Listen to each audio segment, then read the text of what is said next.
Well, it's been a strong start to the year for risk assets, with equities rallying across the board and European stocks having their best 2 weeks to start the year on record. Consensus expectations are getting torn up across the board, with US activity data coming in softer than expected, China reopening rapidly, and European economic figures proving resilient. That's all leading to central bank expectations being shaken up as a Fed downshift looms and the ECB continue to up the hawkish ante, which gives me and Ryan Littlestone plenty to discuss on this debut episode of the Trade-Off UK. Let's get into it.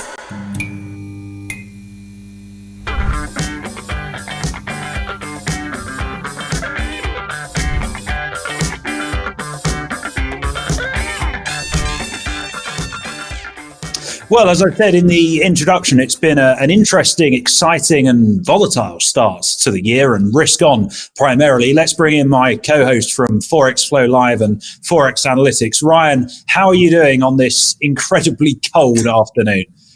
Yeah, afternoon, Michael. I nearly turned up in a scarf and woolly hat from my office. It is a nippy one, let's put it that way.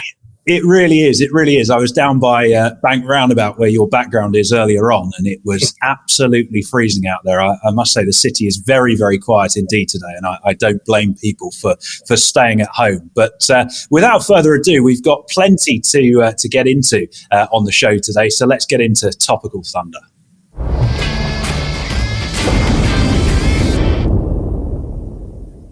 So, as I said in the introductory piece, the start of the year has really seen the consensus expectations for 2023 pretty much torn up. And I know we were messing around about this on Twitter towards the tail end of last week, Ryan. It kind of shows that a lot of forecasts aren't really worth the paper that they're written on, because everyone came into the year expecting that the US would fare relatively well and probably avoid a recession, that Europe would see a recession in the first half of the year and then struggle to get out of it as the year progressed, and that the Fed would continue raising rates for quite some time while the ECB would be forced to back off a little bit. But hasn't quite happened like that, has it? No, it hasn't. And some of the headlines or the titles of these new bank pieces, showing that, I think it was ING basically admitted they were ripping up their euro-dollar forecasts. A lot of banks doing the same. That tends to ask the question, what's the point of bank forecasts? Exactly. You can't sit behind your forecast for longer than 5 minutes. It's a bit pointless doing it. But as I'm sure our viewers will know, when we forecast things on the show, it's going to have a little bit more backbone to it, shall we say. Well, I'd certainly hope so. And I certainly hope the forecasts that we make in this series are going to last significantly longer than the kind of 16 days that the consensus for 2023 managed to last before the whole street tore up their expectations. I think it does show for me, though, the importance of being nimble and being able to react to changing market conditions. We both rightly mock what the investment banks have done in terms of shifting those expectations so quickly. But actually, data has consistently come in better than expected in Europe, and it's consistently come in worse than expected in the States. So perhaps it's the logical thing to be doing to start reassessing those views. But I must say, I am very surprised by how resilient the Eurozone economy has proved, and the extent of the rally that's caused in European assets. Yeah, definitely. And, you've got to ask the question. Obviously, a lot of the market got very bearish over Europe. Obviously, the Ukraine situation coming into winter, those gas supplies and moving away from Russian energy supplies. So maybe the market went a bit too far with their expectations of how bad things can get. I don't think we're out of the woods by any means. I think there's still maybe some difficulties to come for Europe, particularly as these rate hikes start biting in the next over the next course, a few months or 1 or 2 quarters. But definitely, I think regarding bank forecasting, you make the point. As retail traders, we have the ability to change much quicker. We don't need to make forecasts. I don't need to know what's going to happen in a year's time to trade euro dollar this morning. I am more of a fundamental trader. So, I do have a fundamental picture that may be 6, 12 months away. But you're right. And it's going to be a question that needs to be asked from all sides of the globe. What happens in these first early quarters of the new year? Are we going to see recessions deepening? Is the data going to hold up? Are rate hikes going to catch up with the ECB and the economy moving forward? Yeah, most definitely. I think the impact of cumulative tightening, as we would call it, is certainly a big theme on my radar through the first kind of couple of quarters of this year. One place that hasn't seen, well, any tightening really just yet is Japan. I know you wanted to talk about the Bank of Japan next. Yeah, well, that's been another big subject. Coming into the end of the year, we had that surprise change in yield curve control. And before we get on to that, I want to say well done for your call on our preliminary meeting that we had earlier, about 4 weeks ago, that little tester we did for this show where you called Aussie yen down to 87.5, and it got pretty much all the way down to 87. So, well, even the broken clock is right twice a day, I suppose, isn't it? But no, you got that nailed on. And, I think now coming into this new year, we're maybe at a bit of a pause in terms of the market's expectations for the Bank of Japan. We've come a long way. You only need to look at any yen chart, to see that we've come down quite significantly, particularly in dollar yen. And that's, been a mix, as it was on the way up, of what the Bank of Japan's doing, what the US are doing. But as far as the Bank of Japan's going, they made that change to the yield curve control. The market has got the bone firmly in its mouth that there is changes afoot at the Bank of Japan. They're going to need to step into a tightening cycle. And it's the scale of that I think is going to give us the next kicker. We've got lots to happen over the months ahead. We've got the wage negotiations to come. We've got the changing of Kuroda. We may get that next month. The end of the fiscal year, when a lot of forecasts are made by the big whales over there, what they're going to do. They're going to go FX hedged, unhedged. A lot of flows happen around that time of year. But I think when you're talking just in now, I think particularly for yen pairs, we're going to see a bit of a pause perhaps just for now until we get something more in the BOJ picture. Yeah, I tend to agree with you on that. I think the sort of hawkish BOJ story has almost been stopped in its tracks by the meeting last week. Obviously, markets came into that BOJ with very, very lofty expectations that we would see a surprise, really, in terms of a widening of that yield curve control band. Obviously, that didn't happen. And I think really that's led JPY bulls to kind of reassess the situation and probably wait until we get the announcement of the new BOJ governor, because it is probably going to be that new governor when they take office in April to actually deliver any sort of policy tightening or further tweaks to YCC or even a rate hike. So I think I'm with you on that one. I think the yen could tread water and just plod along for a little while until we get some new news out of the BOJ on who will be succeeding Kuroda when his term is up at the end of, or at the start of April, I should say. One thing that is moving markets in the here and now, though, is earnings, and they haven't been particularly good thus far. Around 65-66% of reports that we've seen of the S&P 500 constituents so far have beaten expectations. That sounds like it's good, but it's actually about 10 or 12% below the 5-year average. And I think what's important also is the commentary that we're seeing from these companies reporting earnings. It is not good. It is clear that inflation is starting to bite, not only in terms of margins, but also in terms of consumer demand. And of course, sticking with the kind of broader corporate affairs story, you're starting to see layoffs mount as well. Firstly, it was the big tech names, Amazon, Microsoft, Google, laying people off, 10, 20,000 people apiece. We've then started to see that spreading into the banks, obviously Goldman with a big round of layoffs, but I think it was one of their largest round of layoffs on record. And we're starting to see those job losses seep into other areas of the economy. So perhaps earnings are a little bit of a perfect storm for the market at the moment. The results themselves aren't coming in great. The commentary is pretty grim as well. And the layoffs that are coming along with it as companies try and cut costs. Yes, it may be boosting share prices in the near term, but I think it doesn't bode particularly well for the jobs market in the near term. And maybe we even get a negative non-farm payrolls print at some point during the first quarter. Well, I think that's an interesting point. But I want to put some context on those jobs numbers because, we're seeing a lot of headlines flashing across the wires, such and such has cut this and so-and-so's cutting that. And it's Amazon, it's Google, it's Microsoft. Today Spotify cutting 6% of its workforce. And what I did this morning, I looked at some of the numbers to see how they are in context. Now, take Amazon. I think they cut something like 18,000 jobs, or are going to cut 18,000 jobs. They employ 1.5 million people. The similar with Google. They employ over 100,000 people. And so these cuts, while they sound big on the headline front, Spotify, they employ around 7,000 people. So that's 350 jobs they're looking to cut. Yeah. All these numbers, 10, 12, 18s, the moment they're just adding up to sort of 1 month's NFP. Take a 200,000 NFP, all these cuts are adding up to around that mark. So right now, is that going to impact the jobs market? It's big on the headlines. It's big news for stock traders. But when you look at the actual numbers, if Google will cut in 40% of their workforce, that's a different story. Same with Amazon. Then you're getting into the hundreds of thousands. So although we are seeing these job headlines coming across, I don't think it's anything to worry about just yet. I'm not sure it's going to impact something like the NFP just now, because, as I say, the numbers aren't huge. They're not massive.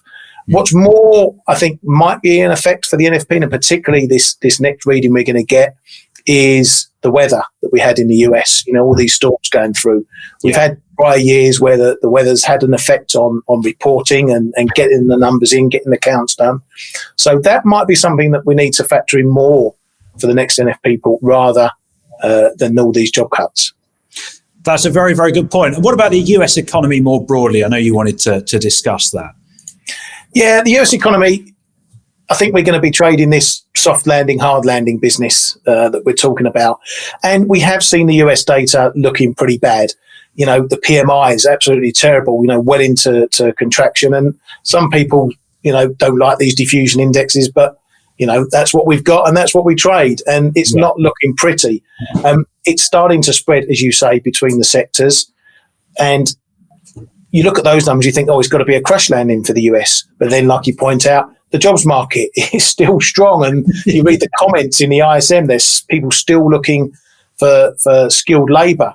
But what I had picked up in some of those last ISM comments were that perhaps we're on a bit of a precipice, a bit of a tightrope between people employing more because they've got the orders, and now perhaps those orders are dipping back. There's less need to look for that employment. So this first quarter may be where we do start to see the jobs market maybe turning down a little bit, because people aren't looking for as many staff now because there's a bit of a downturn. And then from that, maybe the second half part of the year, we start to see some big job losses coming in.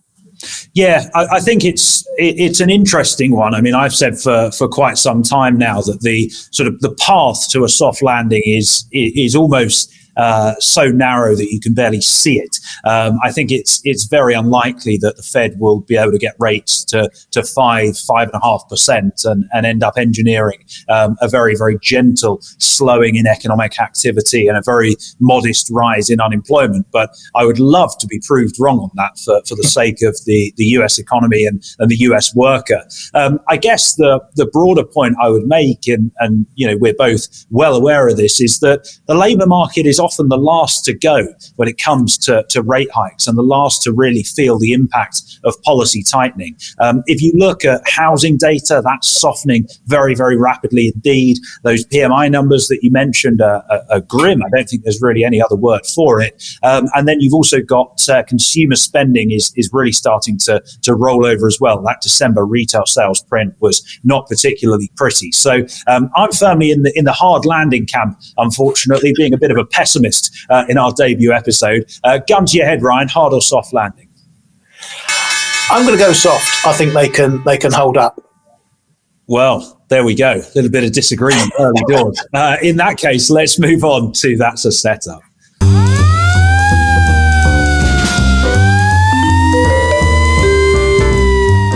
Well, I think a little bit of healthy disagreement is always good. It takes two to make a market, as they say. The market that I want to look at first in this section is the S&P 500, keeping things nice and simple to kick things off. And if we look back at this chart, which goes all the way back to January of 2022, and the S&P 500, as we know, has been in a bear market now for well over a year. And I think it's actually relatively simple.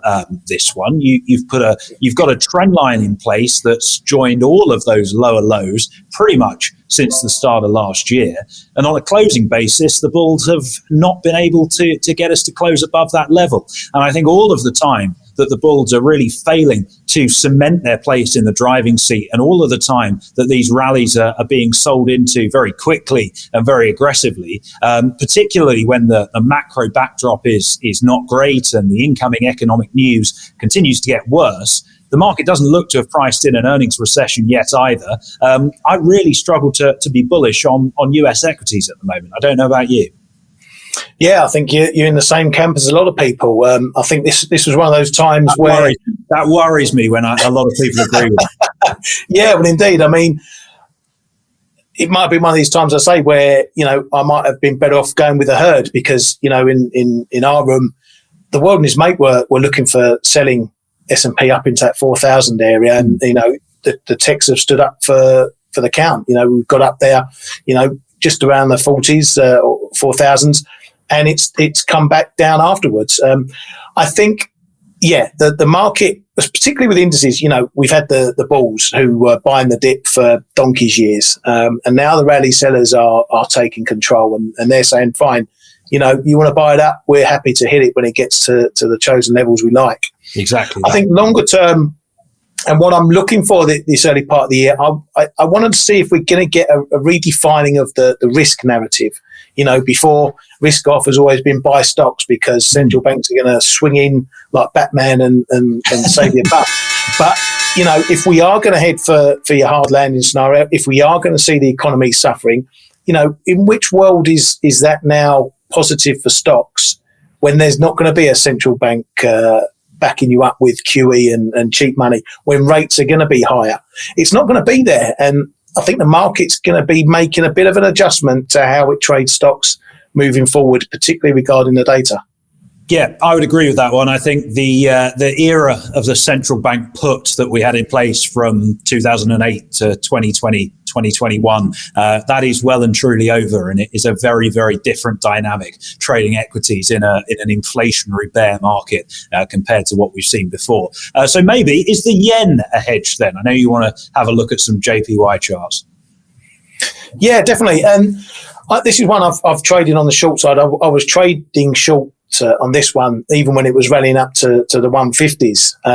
I've been bearish this since probably about last October, just because I thought, the Fed trade, if you like, the hawkish side was getting a bit near its end. We knew where the ceiling was coming in. As we know, with trading currencies, it's all about the expectation of what a central bank will do, not necessarily what they do at that time. Oh, most certainly.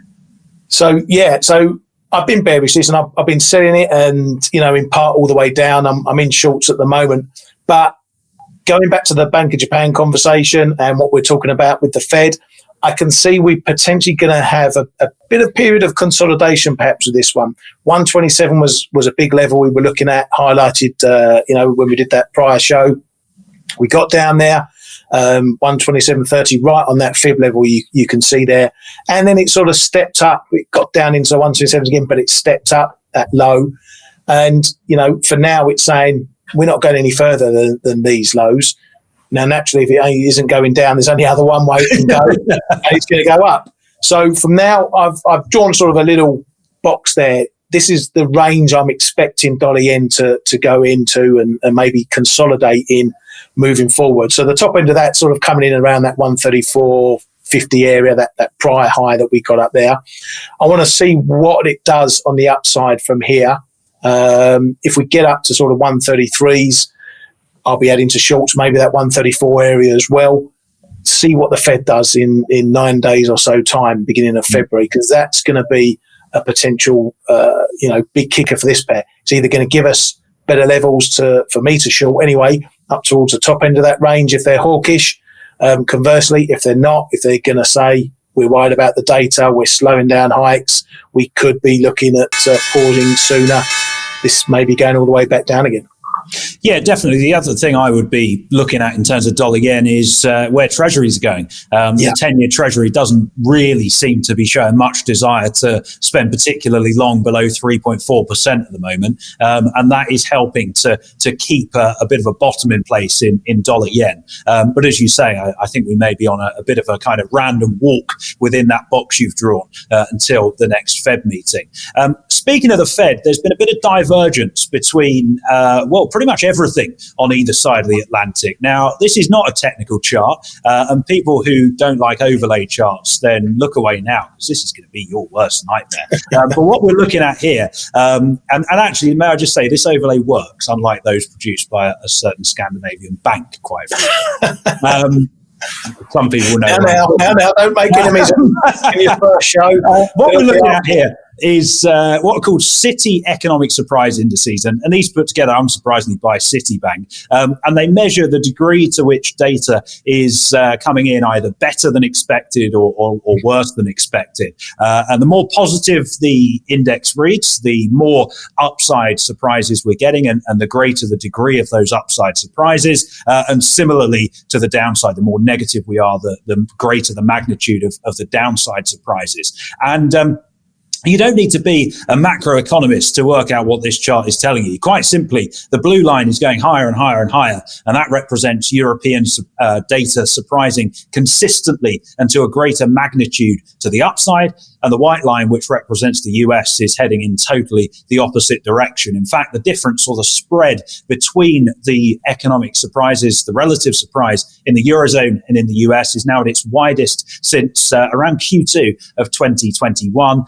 I think you've got to consider not only the data divergence, but also the monetary policy divergence that will lead to.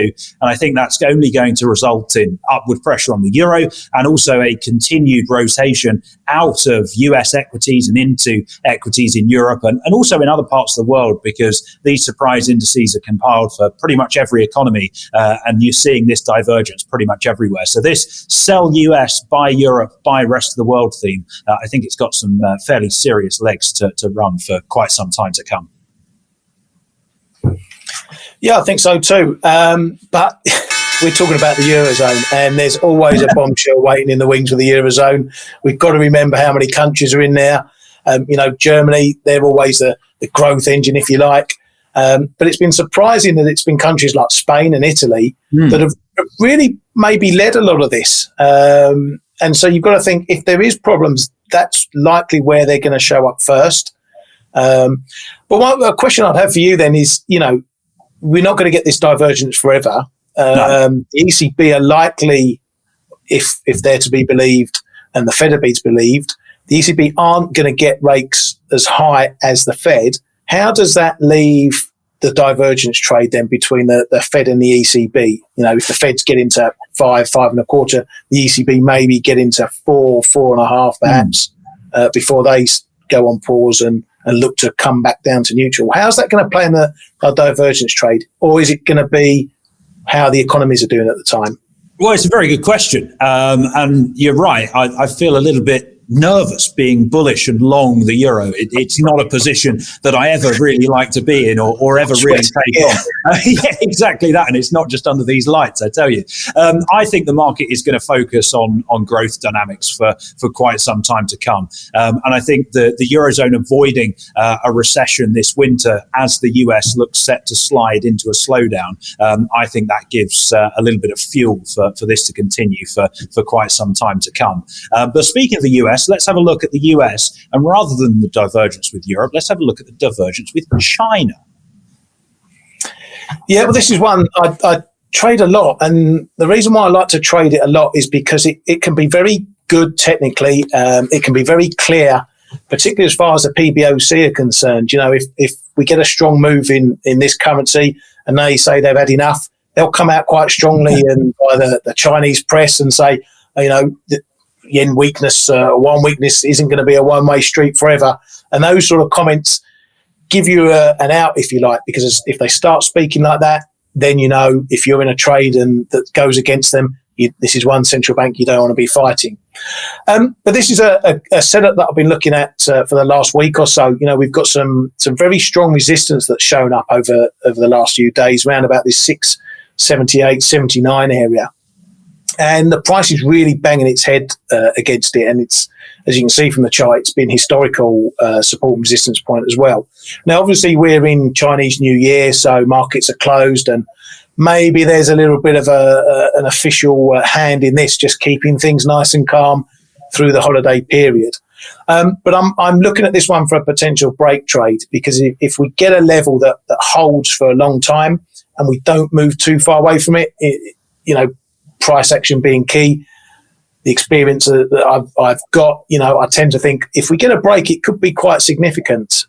So I'm personally setting up with a couple of stops just above the 679. If we do get a break up, I think we could have some legs, maybe 684, maybe even 690. So that's what I'm looking at over the next few days anyway. Well, that could be a very chunky move indeed. I think, as you say, we might have to wait for Chinese New Year to be out of the way. But I will defer to your expertise on this one, because I must admit that CNH and CNY are not pairs I pay particularly close attention to. Perhaps remiss of me, and certainly something that I'll be keeping on the radar over the coming weeks. But let's finally move into some actionable setups for you all in our play of the day.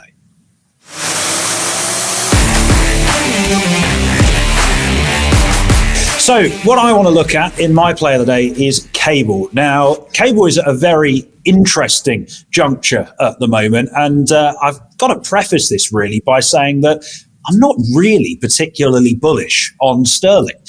If you were to sit there and write out a kind of bullet point list of all the bullish and bearish factors influencing a currency, I think the bullish column would be pretty barren when it comes to sterling. There's probably 1, maybe 2 points that you can put in there, given the rather grim economic situation. But we're at an interesting level nonetheless, despite that. We're coming up against this kind of 124, 45, 50 region, which we got to in December, and the rally sellers came in relatively quickly and actually took us all the way back below the 200-day moving average once more. But I'm just starting to wonder whether this time might be a little bit different. I know we've backed off from this level on our first attempt in early trade this week, but compared to where we were at the sort of tail end of last year, or when we last got to this region, it looks like the tide on the dollar seems to be turning. At that point, markets weren't expecting quite as aggressive a downshift out of the Fed.